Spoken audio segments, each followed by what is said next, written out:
जय गुरु.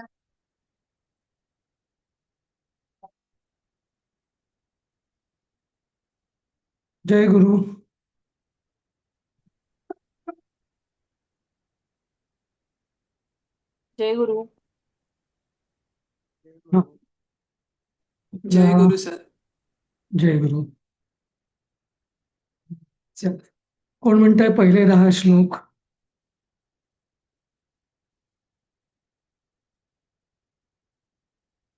कोणी नसेल तर मी आहे हा. म्हणलो. मी ओके. हा, सुरू कर. 10 ओके. श्लोक दीपाली. ओके. श्री परमात्मने नमः. अथ दशमोऽध्यायः. श्री भगवानुवाच. भूय एव महाबाहो शृणु मे परमं वचः. यत्तेऽहं प्रीयमाणाय वक्ष्यामि हितकाम्यया. न मे विदुः सुरगणा प्रभवं न महर्षयः. अहमादिर्हि देवानां महर्षीणां च सर्वशः. यो मामजमनादिं च वेत्ति लोकमहेश्वरम्. अस्सम्मूढः मर्त्येषु सर्वपापैः प्रमुच्यते. बुद्धिर्ज्ञानं सम्मोहः क्षमा सत्यं दमः शमः. सुखं दुःखं भवो भावो भयं चाभयमेव च. अहिंसा अहिंसा समता तुष्टिस् तपोदानं यशो यशः. भवन्ति भावा भूतानां मत्त एव पृथग्विदाः. महर्षयः सप्त पूर्वै चत्वारो मनवस्तथा. मद्भावा मानसा जाता येषां लोक इमाः प्रजाः.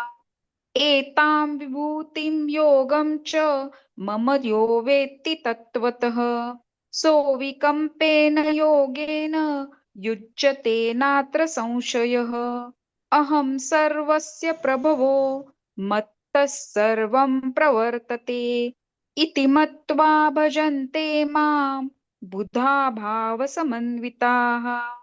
मच्चित्ता मद्गतप्राणा बोधयन्तः परस्परं. कथयन्तश्च मां नित्यं तुष्यन्ति च रमन्ति च.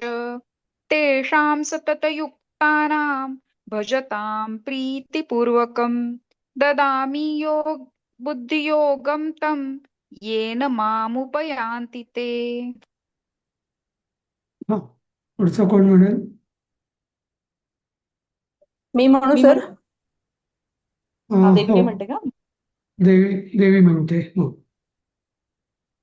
तेषामेवानुकम्पार्थ महमज्ञानजं तमः नाशात् नाशाम्यात्मभावस्थो नाशयाम ज्ञानदीपे.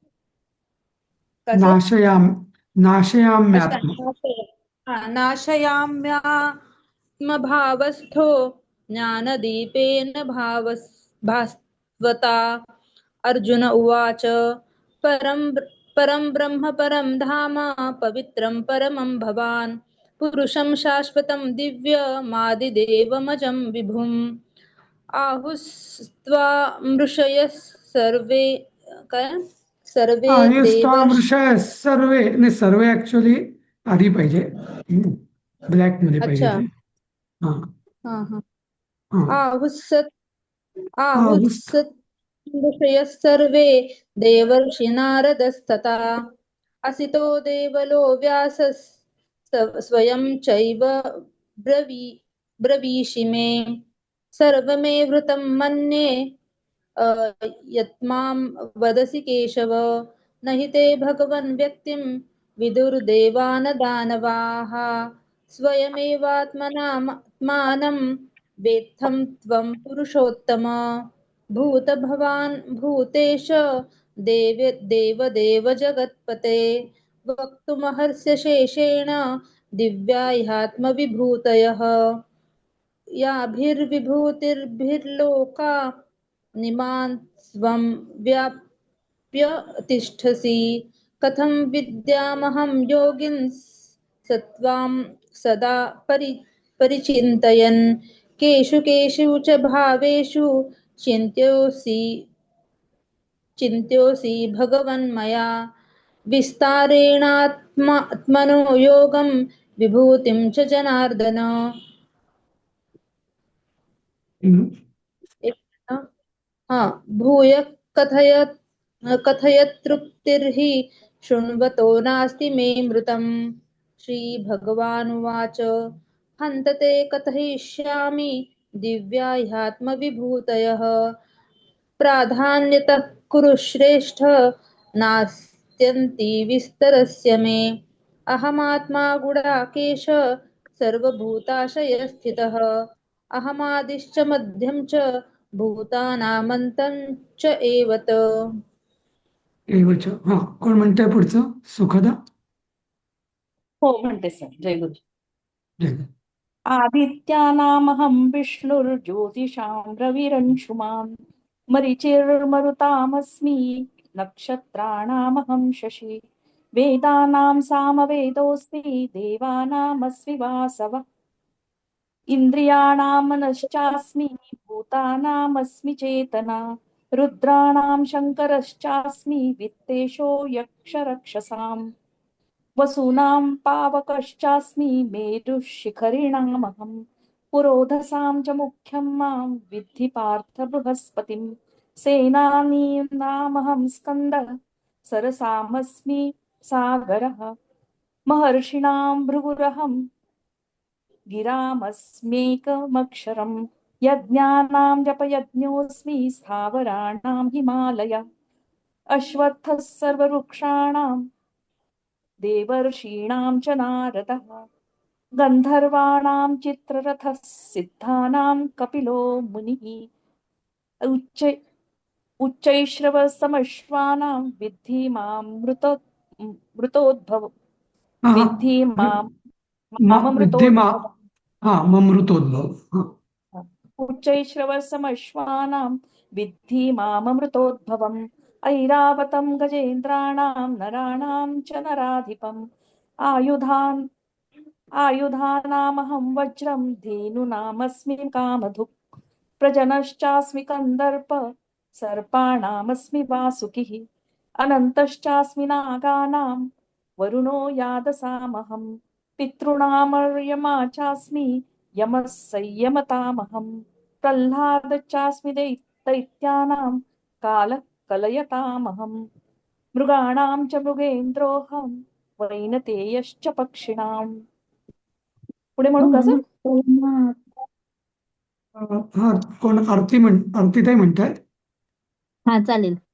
पवनपवतामस्मि रामशस्त्राभृतामहं झषाणां मकरश्चास्मि स्तोतसामस्मि जाह्नवी सर्गाणामादिरन्तश्च मध्यं चैवाहमर्जुन अध्यात्मविद्या विद्यानां वादप्रवदतामहम् अक्षराणामकारोऽस्मि द्वन्द्वसामासिकस्य च अहमेवाक्षयः कालो धाताहं विश्वतो मुखः मृत्युः सर्वहरश्चाहम् अमुद्भवश्च भविष्यताम् कीर्तिः श्रीर्वाक् च नारीणां स्मृतिर्मेधा धृतिः क्षमा बृहत्सामस्तथा साम्नां गायत्री छन्दसामः मासानां मार्गशीर्षोऽहं ऋतूनां कुसुमाकरः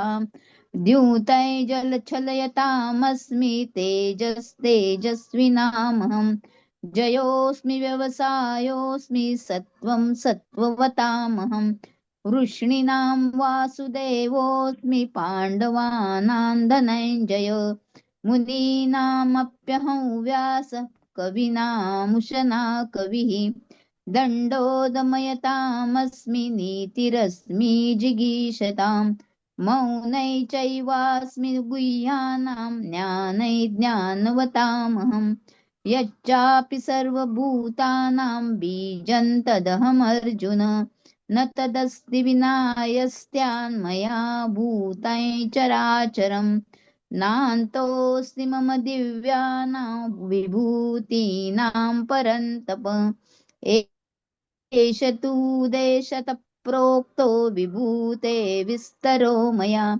यद्यद्विभूतिमत्सत्त्वं श्रीमद्दुर्जितमेव वा तत्तदेवावगच्छत्वं मम तेजोंशसम्भवम् अथवा बहुनैतेन किन्यातेन तवार्जुन विष्टभ्याहमहिदम्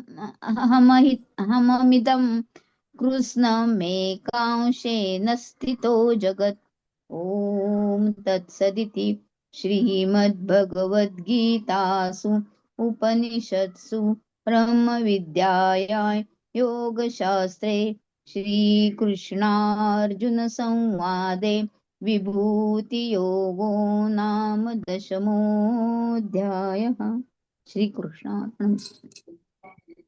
जय गुरु. हा. आपलं 36वा श्लोक मला वाटतं आपण सुरू केला होता. द्यूतं छलयतामस्मि तेजस्तेजस्विनामहं जयोऽस्मि व्यवसायोऽस्मि सत्त्वं सत्त्वमतामहम्. आपण अहम छलयताम द्यूतम अस्मि. त्याचं मी पार्श्वभूमी सांगितली होती की जे अर्जुनाला एक किल्बिष होतं की द्यूत युधिष्ठिराने द्यूत खेळल्यामुळे हे सगळं महाभारत झालं आणि आम्हाला सगळं भोगावं लागलंय. तर कृष्ण इथं त्याला जाणीव करून देतो की त्या द्यूत सुद्धा मीच आहे असं. त्यामुळे तू काही असं समजू नको की म्हणजे द्यूत काही हे आहे. म्हणजे ती सगळी थोडक्यात इथं द्यूत हे म्हणण्याचं कारण असं की परमेश्वराची ही सगळी लीला आहे, या दृष्टीने जगताकडे तू बघायला शिक. ही सगळी परमेश्वराचीच लीला आहे. परमेश्वर कशात नाही असं नाहीच आहे असं. त्यामुळे जिथे आपण क्षमा म्हणतो ना, कारण हे जर त्याला सांगितलं नाही तर त्याच्या मनात एक जी सूडबुद्धी जी असते ती कधीच जाणार नाही. आणि जेव्हा आपल्याला कळतं की सगळं काय सगळ्यांमध्येच परमेश्वराचा अंश आहे, त्यामुळे मग आपण आता सूड कोणाचा घेणार, का परमेश्वराचा घेणार की काय, नाही का? त्यामुळे सर इथं आहे का श्रीकृष्णाला की सगळं म्हणजे दोषारोप श्रीकृष्ण आपल्यावरच घेतोय सगळे, असं इथं अर्थ होईल का? आपल्यावरती नाही, त्याला असं म्हणायचंय की एक ज्या ज्या गोष्टीतलं जे प्रकर्षित्व जे आहे, विभूती म्हणजे विशेषत्व जे आहे ते मीच आहे. आता म्हणजे लबाडी छलवाद छलयता म्हणजे छळवाद, कपट, लबाडी वगैरे. तर त्यातलं सगळ्यात मोठं जे आहे ते द्यूत, की जिथं तुमच्या हातात आपल्या हातात काहीच नसतं द्यूतामध्ये, आणि जे होईल ते आपल्याला स्वीकार करायला लागतो, नाही का? तर मग आता म्हणजे मग आपण काय म्हणतो, जो वाक्प्रचार आहे ना, नशिबाचे फासे उलटे पडले, नाही का? नाही का? तर आता नशीब म्हणजे काय? शेवटी कोणीतरी म्हणेल परमेश्वर. वास्तविक नशीब म्हणजे परमेश्वर नाहीये. परमेश्वर फक्त आपल्या जुन्या कर्मांचं आपल्याला फक्त फळ देतोय, नाही का? तो काही स्वतःहून कर्म करणारे आपणच आहोत तसे. पण तर ही जी लीला आहे द्यूताची, तर ही सुद्धा त्याच्यातही माझाच अंश आहे. त्यामुळे तू दोष कोणाला देऊच नको. हे सगळं म्हणजे सगळ्याला तू आत्मरूप, परब्रह्मरूप असंच समजून त्यात सुद्धा माझीच विभूती, नाही का? सर, द्यूताचा छळ झाला त्याची पण जबाबदारी कृष्ण स्वतःवर घेतला की ते मीच आहे म्हणून. त्याच्यामध्ये द्यूत एक आहेच, पण त्यातच सुद्धा छळ झाला. म्हणजे ते फासे जे वापरले ते कोणातरी हस्तींचे वापरले, पण तो पण छलच झाला. मग हे डबल छळ झाला का? बरोबर.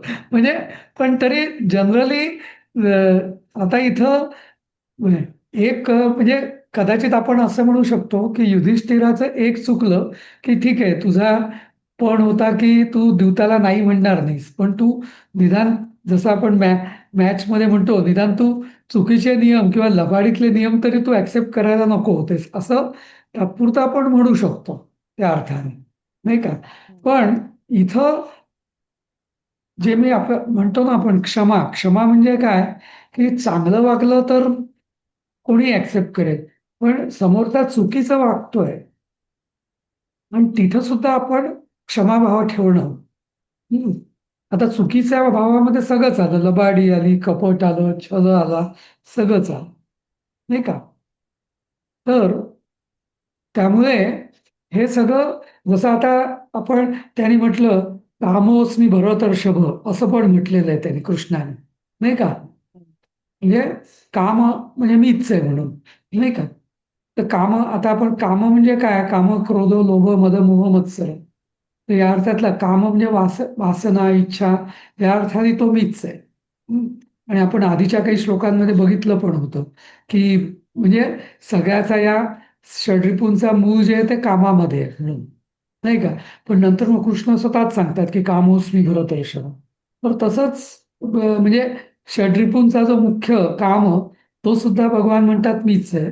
तसंच इथं जे म्हणजे छळवाद किंवा लबाडी जी आहे, त्या लबाडीचा सुद्धा जे राजा आहे द्यूत, तो मीच आहे. हा, आता ही आपण हे आर्ग्युमेंट करू शकतो की द्यूत तरी ठीक आहे बाबा, द्यूत तरी तसं इम्पार्शल असतं, म्हणजे लबाडी नसते त्याच्यात, असं तुम्हाला म्हणायचंय कदाचित, नाही का? जे काय आहे ते आपण ऍक्सेप्ट करतो, पण खरी लबाडी म्हणजे समोरच्यानी दुष्ट हेतू मनात ठेवून केलेली ती लबाडी, असं. पण तसं म्हटलं तर द्यूत लबाडी या अर्थाने की तिथं आपल्याला जो नॉर्मल जो नैसर्गिक नियम आहे कर्माचा, की चांगलं कर्म केलं तर चांगलं फळ मिळेल, वाईट कर्म केलं तर वाईट फळ मिळेल, तर द्यूतामध्ये तसं काही होत नाही ना, नाही का? म्हणून त्या अर्थाने म्हणजे चांगल्या कर्माचंही फळ तिथे वाईट मिळू शकतं आणि वाईट कर्माचंही फळ चांगलं मिळू शकतं. या अर्थाने द्यूत हा म्हणजे छ छ छळवाद्यांमध्ये म्हणजे लबाडीमध्ये सगळ्यात मोठं द्यूत आहे त्या अर्थात. मी असा विचार करत होते की इथे आता उदाहरणं नाही दिली आहेत, पण जगात इवन जे वाईटातलं सुद्धा, म्हणजे वाईट म्हणजे त्याच्यातली जी हायेस्ट हे आहे ते सुद्धा मग भगवान सांगत असतील ते मीच आहे ना, क्रौर्यातलं किंवा ह्याच्यातलं. हा हा, म्हणजे जसं म्हणूनच हे जे म्हणतात की ज्ञानेश्वर की दुरितांचे तिमिर जावं, म्हणजे दुर्जनांचा ते द्वेष नाही करत कधी, नाही का? त्यांचं ते तुला तिमिर द्वेष जावं. हा हा, कारण शेवटी कसं आहे की तो म्हणजे ती सुद्धा आसुरी वृत्ती सुद्धा पुढे हम्म. गुणसंपत्ती योग जो आहे, गुणकर्म विभाग अशा योग आणि अं, दैवी आसुरी संपत्ती योग, त्याच्यामध्ये म्हणजे आसुरी संपत्ती ही तशी घातक आहे, पण तिचा द्वेष करून आपल्याला काही फायदा नाहीये. तिला नमस्कार करून म्हणजे कारण ती पण तिच्यातही शेवटी परमेश्वराचा अंशच आहे ना, असं. आणि मला एकदा वाटतं हे सगळं आपलं नशीब आणि हे ते बॅलन्स करायला चांगलं वाईट गोष्टी व्हायलाच पाहिजेत ना, व्हायलाच पाहिजे. त्याच्याशिवाय अगदी बरोबर, ते अगदी बरोबर. कदाचित हा, त्यामुळेही का- होऊ शकेल. हे का- चांगलं कसं करणार ते वाईट कसं हा करणार? हा. म्हणजे हे पण वाईट वाईट नसलं जगामध्ये तर चांगल्याची किंमतही कळणार नाही, नाही का? असं. हो. हा, वाईट आहे म्हणून चांगल्याला किंमत आहे, असं. दुर्जन आहेत म्हणून सज्जनांना किंमत आहे, असं. हम्म. ठीक आहे. अहम तेजस्विनाम तेजः, सगळ्या सगळ्या तेजस्वी लोकांमधलं जे तेज किंवा ओज आहे ते मीच आहे, माझ्यामुळेच ते तेजस्वी होतात, असं. किंवा कुठले श्लोक म्हणा, किंवा म्हणजे आता उदाहरणार्थ आपण साधा दिवा घेतला, तर दिव्यामधली जी ऊर्जा आहे ती मीच आहे, प्रकाश ऊर्जा जी आहे ती प्रकाश आहे तो मीच आहे, असं, नाही का? असं. अहम जय, हा, अहम जय अस्मी. हा, नंतर जयोस्मी, हा म्हणजे आता इथं विजयी नाम जया असं म्हटलेलं नाहीये, पण सगळ्या जेव्हा आपण हे म्हणतो की मी विजयी झालो, तर तिथं तो जय आहे तो मीच आहे. म्हणजे तिथं की आपण नॉर्मली आपल्यामध्ये असं असतं ना की चांगलं काम केलं, विजय मिळाला तर तो माझा आणि पराभव झाला तर तो दुसऱ्याचा किंवा नशिबाचा, नाही का? पण इथं तेच सांगितलेलं आहे की या विजयांमधलाही जो जय आहे तो मीच आहे असं. नंतर व्यवसाय हा अस्मि. तर व्यवसाय म्हणजे ज्याला आपण वि अव हं, वि अवसाय. तर अवसादन म्हणजे नाश. आणि विशेष म्हणजे इथं ज्याला व्यवसाय हा जो आहे ना, याचा एक मोठा गुणधर्म आहे व्यवसायाचा, की आपण एक निश्चिती करतो. हं. जिथं आपण म्हणजे इंग्लिशमध्ये त्या मानाने एक चांगलं हे आहे, ज्याला आपण एक प्रोफेशनल आणि अमॅच्युअर असं म्हणतो, नाही का? कुठल्याही खेळांमध्ये वगैरे एक असतात प्रोफेशनल टुर्नामेंट्स, दुसरे असतात अमॅच्युअर टुर्नामेंट्स, नाही का? तर प्रोफेशनल म्हणजे की जिथं माणूस निश्चितपणे पूर्ण प्रयत्नपूर्वक एका ध्येयाकरता जो काम करतो किंवा ते जे असतं कर्म, त्याला व्यवसाय म्हणतात. बरोबर आहे. बिझनेस म्हणा किंवा व्यवसाय कोण काय करतो, तर नुसता हाऊस म्हणून करतो, त्या हौशीला कोणी व्यवसाय म्हणत नाही, नाही का? तर निश्चितपणे आणि एका ध्येयाप्रत केलेल्या म्हणजे ती जी हे आहे भावना, तर तो जो व्यवसाय आहे तो मीच आहे असं.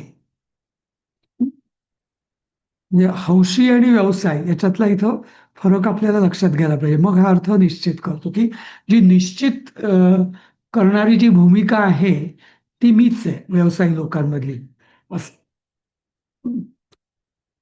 त्याला आपण काय त्याला म्हणतात प्रोफेशनल अप्रोच वगैरे जे आपण म्हणतो ना, तो प्रोफेशनल अप्रोच म्हणजेच व्यवसाय. हं. तर तो मीच आहे किंवा असं. त्यांचं उपजीविकेचं साधनच ते असतं म्हणून. नाही, नाही, नाही. नाही. आता कसं आहे माहितीये का, की आता एखादा शेतात राबणारा मजूर आहे, त्या मजुराला आपण व्यावसायिक म्हणतो का? नाही. दुकानातला जो नोकर आहे त्याला आपण व्यावसायिक म्हणतो का? अगदी दुकानात जो गल्ला सांभाळणारा वगैरे जे कामगार असतात, नाही, दुकान हा व्यवसाय आहे. दुकान म्हणा कुठलंही म्हणजे हॉटेल म्हणा, दुकान म्हणा, पण सगळे त्यातले काम करणारे व्यावसायिक असतात का? सगळेच उपजीविकेसाठी काम करतात, नाही का? पण व्यवसाय पण ते पडेल ते म्हणजे ते म्हणजे त्यांना नेमून दिलेलं काम करतात किंवा मालकाची आज्ञा होईल ते काम करतात. तो व्यवसाय नाही. व्यवसायामध्ये काय असतं, की बुद्धीची एक निश्चिती झालेली असते, की मला अमुक एक गोष्ट साध्य करायची आहे. हं. आणि म्हणूनच मी म्हटलं, की व्यवसाय म्हणजे आपण फक्त बिझनेस या दृष्टीने न बघता जसं म्हणजे खेळामध्ये, कलेमध्ये, गाण्यामध्ये, संगीतामध्ये, चित्रकलेमध्ये कुठेही जर व्यवसाय असेल ना, तर त्याला म्हणजे त्याचे जे परिणाम असतो किंवा त्याचे जे रिझल्ट असतात ते वेगळे असतात, नाही का? बरोबर आहे ना? म्हणजे आता गाणारे तसे हौशी खूप असतात, पण म्हणजे जे प्रोफेशनल गायक असतात, की त्यांची जी कला निघते बाहेर, तिची सर हौशी लोकांना येते का? नाही. आणि खेळांमध्येही तसंच आहे, नाही का? तसं. कारण तिथं फक्त आनंदासाठी किंवा छंदासाठी ती एक विशिष्ट गोष्ट केली जात नाही. ती एक निश्चित भूमिकेने साध्यता म्हणजे काहीतरी ध्येय हां, डोळ्यासमोर ठेवून ती गोष्ट केली जाते. तो होतो व्यवसाय. समजलं ना? नुसतं उपजीविका नाही. हं. हं, असं. हं. सत्ववतां सत्वम अहम अस्मी. हं. तर सत्ववताम म्हणजे ज्यांच्यामध्ये सत्वगुण आहे असे सत्ववान लोक, सात्विक लोक, त्यांच्यातलं जे सत्व आहे, सात्विकता म्हणा, ते मीच आहे. तर इथं आता आपण म्हणू शकतो की मग सात्विक आहे तर मग राजसिक आणि तामसिक का नाही म्हटलं? नाही का? मग ते म्हणजे राजसिक लोकांमधला रजोगुण आणि तामसी लोकांमधला तमोगुण पण मीच आहे का? तर हम्म. माझं उत्तर आहे हो, नक्कीच. कारण एकदा आपण भगवंताच्या विभूती म्हणून ऍक्सेप्ट म्हणजे पर ज्या ज्या गोष्टीत जी जी गोष्ट प्रकर्षाने जाणवते, जो गुण, तो परमेश्वर आहे, हे विभूती योगाचं मुख्य तत्व आहे, नाही का? पण इथं मग सत्वगुणाचंच का फक्त म्हटलं परमेश्वराने, भगवंतांनी? तर त्याचं कारण असं की तिन्ही गुणांमध्ये सत्वगुण प्रधान आहे आणि सत्वगुणांमधला सत्व तो मीच आहे म्हणून, त्या अर्थात. हं?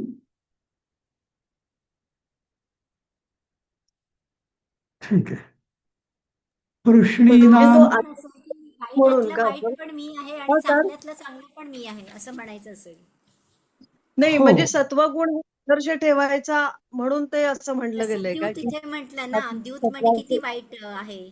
तर त्या हो सात्विक वाईटातलं वाईट लोकांचे पण मी आहे आणि चांगल्यातला चांगलं पण मी आहे म्हणून सत्वगुण घेतला असेल कदाचित. हो. नाही आणि म्हणजे इथं थोडंसं म्हणजे असं काय त्याला म्हणतात, कृष्णाने नीती वापरली की सगळेच जर त्यांनी म्हणजे अर्धे चांगले आणि अर्धे वाईट जर गोष्टी घेतल्या असत्या समजा, तर मग आपण कन्फ्यूज झालो असतो खूप. गीता गीतेचे साधक आहेत ते खूप गोंधळून गेले मला असते की अरे मग नक्की नक्की म्हणजे त्यामुळे अगदी असे 2-3 फक्त उदाहरणं त्यांनी घेतली आहेत. पण त्याच्या पलीकडे भगवंत गेले नाहीयेत सांगताना. कारण शेवटी भक्तांच्या मनावर त्यांना काय ठसवायचंय, की मी जरी सगळीकडे असलो, हे तर पहिल्यांदाच सांगितलंय त्यांनी, नाही का? पण तुम्ही लक्षात काय ठेवा, तुम्ही चुकीच्या गोष्टी लक्षात नका ठेवू, चांगल्या गोष्टी लक्षात ठेवा, नाही का? म्हणून म्हणून हे सात्विक हे हा लोकांचे सत्व म्हणतो ना हा घेतले कारण हा तो एक हा आदर्श असं. ठेवायचा अर्थात नाही असं हो. कारण हं. दुसरं काय होतं, विभूती योगाचा दुसरा इमिजिएट म्हणजे परिणाम असा आहे की जे जे प्रकर्षाने जे कुठेही जे जाणवतं ते मी आहे म्हटल्यावरती तिथे आपण त्याचं भक्तिभाव आपला मग जागृत होतो त्या ठिकाणी. मग आता तामसिक ठिकाणी भक्तिभाव जागृत नको व्हायला. हं. जरी तामसिक ठिकाणी क्षमा असणं ठीक आहे, पण तामसिक गुणाचा तामसिक गुणाची भक्ती करणं हे अपेक्षित नाहीये ना. म्हणून हं, हं. त्याचं जास्त त्यांनी त्याला महत्व दिलेलं नाहीये असं. हं. असं. करेक्ट. हं. हा. वृष्णीनां वासुदेवोऽस्मि पाण्डवानां धनञ्जयः मुनीनामप्यहं व्यासः कवीनामुशना कविः. हं. आता इथं पहिले 3 जे आहेत ते अगदी महाभारत आणि पांडवांशी संबंधित आहेत. एक म्हणजे वृष्णीकुल, पांडवकुल आणि तिथे सगळ्या कौरव आणि पांडव या दोघांनाही वंदनीय असे व्यास ऋषी. त्या तिघांचंही सांगितलेलं आहे की वृष्णी कुलातला जो मुख्य तो वासुदेव म्हणजे वसुदेव पुत्र कृष्ण, तो मीच आहे. आता असं का म्हटलं भगवंतांनी वासुदेवा अस्मी?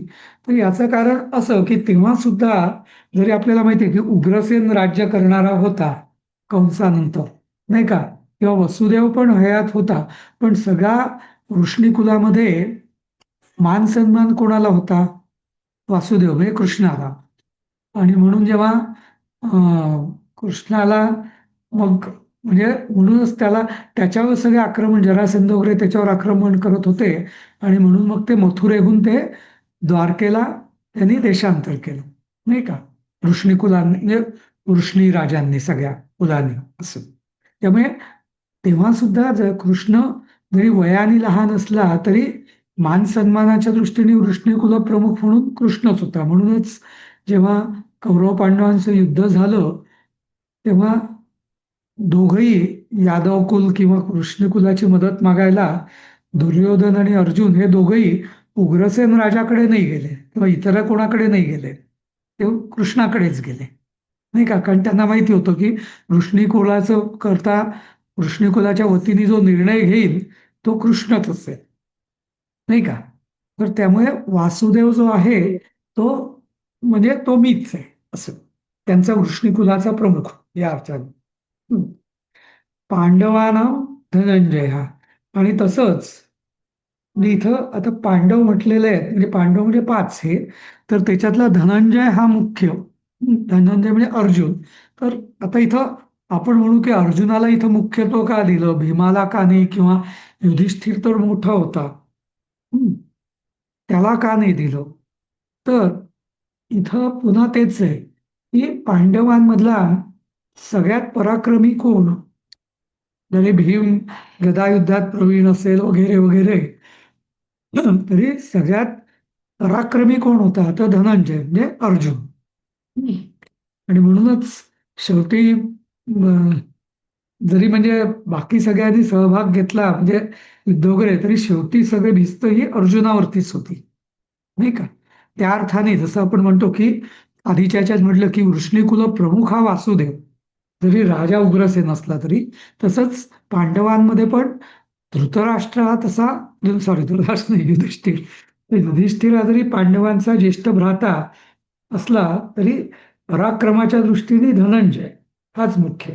जास्तीत जास्त महाभारतामध्ये म्हणजे प्रधान पात्र हे आणि अर्जुनाचंच आहे, नाही का? असं. सर कृष्ण हा दुसरा मुलगा असून बलराम मोठा असून वासुदेव ही पदवी कृष्णालाच दिली गेली आहे, वसुदेवाचा मुलगा म्हणून. हो, त्या दृष्टीने त्याचं बरोबर. महत्व जास्त असं आहे ना, असं असं. हा, म्हणजे असं असू शकतं, म्हणजे असं तर ते तसं म्हणजे माझ्या मनात नव्हतं आलंय, पण ती शंका की बलरामाला वासुदेव का नाही म्हणत, असं ते असू शकतं, कारण बलरामही वसुदेव आणि रोहिणीचा मुलगाच होता तसं म्हटलं तर. हम्म. पण म्हणजे आणि दुसरं कृष्ण आणि अर्जुन हे नर आणि नारायण या ऋषींचे जे यांचे अंश होते असं महाभारतात पण बऱ्याचदा आलेलं आहे तसं. हम्म. त्या दृष्टीने. हम्म, हम्म, हम्म, हम्म. नंतर मुनीनामपि व्यासः, तर आता इथे बाकी भृगु ऋषी वगैरे, महर्षी, देवर्षी नारद, भृगु ऋषी वगैरे वगैरे सगळे ते झाले, पण आता इथं मुनीनाम अपि व्यासः. आता इथे मुनी आणि ऋषी आणि महर्षी देवर्षी याच्यातला फरक आहे. म्हणजे मुनी म्हणजे कोण, जो मननशील असतो म्हणजे चिंतन करत असतो मन. आता जसं व्यास ऋषींनी सगळं मनन करून त्यांनी पूर्ण वेदांचे भाग केले, पुराण लिहिली, म्हणजे या सगळ्यांचे जे कर्ते आहेत ते व्यास ऋषीच आहेत, नाही का? त्यामुळे सगळं ज्याला माइंडफुल किंवा मग म्हणजे आपण ज्याला आपण म्हणतो की काय, त्याला बुद्धिजीवी या अर्थाने म्हणजे चांगल्या अर्थाने त्या काळातले प्रमुख बुद्धिजीवी कोण, तर ते व्यास ऋषी.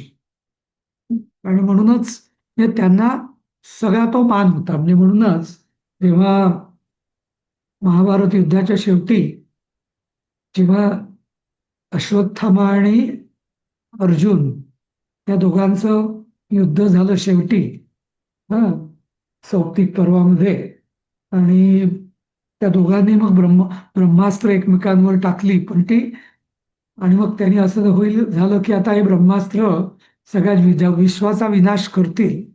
मग तेव्हा व्यास ऋषी समोर आले आणि त्यांनी दोघांना सांगितलं, अश्वत्थामालाही आणि अर्जुनालाही, की तुम्ही परत घ्या. तोपर्यंत ते मध्ये पडले नाही, पण जेव्हा विश्वच आता नाहीच होणार अशी वेळ आली, तेव्हा व्यास ऋषींनी विश्वकल्याणाच्या दृष्टीने त्यांना दोघांनाही आदेश दिला की तुम्ही ते मागे घ्या. तो पुढचा भाग आहे की अर्जुनाने ते मागे घेतलं, अश्वत्थामाला की घेता येईना, मग ते त्यांनी उत्तरेच्या गर्भावर डायरेक्ट केलं, अशी ती कथा आहे, नाही का? पण म्हणजे व्यास ऋषींना तो अधिकार होता की ते म्हणजे त्यांना दोघांकडूनही आता दोघांकडून नाही सगळ्यांकडूनच त्यांच्याविषयी काही कॉन्ट्रोवर्सी नव्हती असं असे ते मननशील. पण मुनी आणि ऋषींमधला हा फरक मला आवडला की ते मनन आणि चिंतन करणारे आणि बुद्धिजीवी. कारण आपण ऋषींच्या बाबतीत असं नेहमी ऐकतं ते तापट होते किंवा विश्वामित्रांना सुद्धा मोह झाला वगैरे हे ते. पण मुनी मला वाटतं अबाव ऑल असणार, कारण म्हणूनच ते मननशील आणि चिंतन बुद्धिजीवी शांतपणे गोष्टी करणारे वगैरे. बरोबर. बरोबर. मनापासून मुनी हा शब्द तयार झाला आहे असं. म्हणजे बरोबर. नारद जरी देवर्षी असले तरी त्यांना नारद मुनीच म्हणायचे ना सर. हो बरोबर बरोबर. हम्म. कारण ऋषी आणि दुसरं असं की ऋषी हे समाजाभूमिक होत असतीलच असंही नव्हतं. हम्म. पण मुनी हे म्हणजे त्यांचं म्हणजे विचारशील या अर्थाने म्हणजे नुसते आपले एकांतात जाऊन स्वतःच उन्नती करणारे असे मुनी नसायचे शक्यतो. या अर्थाने म्हणजे विश्वकल्याणाच्या दृष्टीने प्रयत्नशील असे ते मुनी. सर ही व्यास जी आहे ती व्यक्ती आहे का ती एक संस्था आहे असं, किंवा एक एखादी मुनींमधली एखादी डिस्टिंक्टिव्ह लेव्हल आहे? कारण व्यासांचं मूळचं नाव कृष्णद्वैपायन असं मी वाचलं होतं. तर मग फरक का, व्यास आणि कृष्णद्वैपायन फरक का? कृष्णद्वैपायन म्हणजे ते त्या म्हणजे त्या बेटावरती त्यांची प्रसूती झाली म्हणजे जन्म झाला म्हणून त्यांना कृष्णद्वैपायन असं म्हटलं जातं. सत्यवती आणि पराशर ऋषींपासून त्यांचा जन्म कृष्ण म्हणजे संध्याकाळी असा झाला. संध्याकाळी म्हणा किंवा पराशर ऋषींनी सभोवताली सगळा अंधकार केला होता आणि त्या ह्याच्यात त्यांनी म्हणजे ईश्वरी संकेतानुसारच म्हणूया आपण त्यांनी व्यास ऋषींची उत्पत्ती झालेली आहे सत्यवतीपासून असं. पण अच्छा, म्हणजे व्यास गंमत हे त्यांचं नावच होतं, ती एक संस्था म्हणजे? कारण असं म्हणतात की व्यासांचं एवढं क्या कार्य आहे, 18 पुराण महाभारत सगळं ते एका व्यक्तीला लिहिणं शक्य नाही असं, म्हणून ती एक संस्था होती. किंवा एक जसं शंकराचार्यांच्यात एक चेन चालू झाली आदिशंकरांपासून, म्हणजे शंकराचार्यच आहेत ते सगळे, पण आदि शंकराचार्य वेगळे आणि मग पुढचे शंकराचार्य वेगळे. तसंच व्यासांची पण एखादी चेन होती का ज्यांनी कार्य पूर्ण केलं? नाही असं आता म्हणणारे लोक म्हणतात पण हे सगळे तर्क आहेत. हम्म. हम्म. हे सगळे तर्क आहेत. कारण असं की मग असं आधीच्या महर्षी देवर्षी ब्रह्मर्षी या सगळ्यामध्ये व्यास ऋषींचं नाव महाभारताच्या आधी रामायणात का नाही आलेलं नाही का? म्हणजे आधीच्या सत्ययुगात त्रेतायुगात आणि फक्त द्वापार युगातच का आलं? त्याचं कारण असं की ते नव्हतेच ना तेव्हा असं. आणि असं तर म्हणायचं तर काही म्हणू शकतो आपण नाही का? पण हो. मूळ हे की ते म्हणजे त्यामुळे आपण असं काही कुठे पुरावा नाहीये की व्यास व्यास ही एक संस्था होती असं म्हणायचंय मला. ओके. तोपर्यंत आपल्याला तेच ऍक्सेप्ट करायला पाहिजे. आणि कवी नाम उशना कवी, तर कवी नाम उशना कवी. आता उशना हे नाव जे आहे याच्याविषयी पण कन्फ्युजन आहे थोडंसं. तर उशना कवी हे नाव वेदांमध्ये बऱ्याचदा आलेलं आहे. बरीच जी सूक्तं आहेत तर त्या सूक्तं ती त्यांचे त्या मंत्रांचे द्रष्टे, हे आपल्याला माहिती आहे की वेदांमधल्या ऋचाया कोणी रचलेल्या नाहीयेत, त्या त्यांना दिसल्या आहेत म्हणून त्यांना द्रष्टे म्हटलं जातं. तर या उशना कवी त्यातले द्रष्टे आहेत. आणि शिवाय शुक्राचार्य जे आहेत आणि एक ना तुम्हाला हे उशना आणि हे असं म्हटलं जातं की अंगिरस ऋषींचे पुत्र बृहस्पती आणि मला वाटतं भृगु ऋषींचे पुत्र उशना की ज्याचं नाव शुक्र असं. आणि असे होते दोघेही तुल्यबल होते. पण अंगिरस पुत्राला जो देवगुरु आधीचा देवगुरु होता त्वष्टा त्याचा वध झाल्यामुळे इंद्राने बृहस्पतीला म्हणजे वास्तविक पाहता शुक्राचार्य किंवा उशना कवी हे जास्त कवी या दृष्टीने, कवी म्हणजे काय, क्रांतदर्शी, म्हणजे जो म्हणजे जसं एक म्हणतो आपण लॉजिकच्याही पलीकडचं बघणारा तो कवी.